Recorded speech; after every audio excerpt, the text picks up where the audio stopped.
This workflow is insane. One of the best AI filmmakers on the planet dropped his full Magnific workflow for creating 20 minutes of original narrative content in just a few weeks. Here is all of his cheat codes in 80 seconds.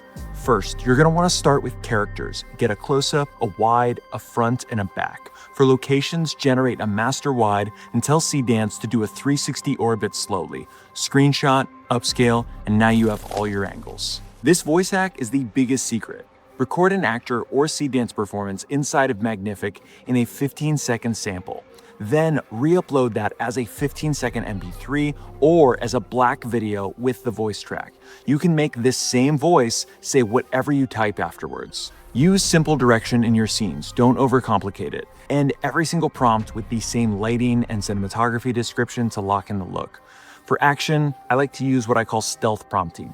Don't prompt for blood, that hits filters. Instead, describe the action like it bursts out of the eyeball. The AI knows the physics and it will generate the result naturally. Finally, treat this like live action. Run 10 to 30 takes if you have to. Download the best moments, even if it's just 2 seconds of a perfect smirk, then you get to stitch that together. Also prompt for natural sound only to get clean Foley for the edits. Kavan is making massive waves with his original Magnific series, Chronicles of Bone.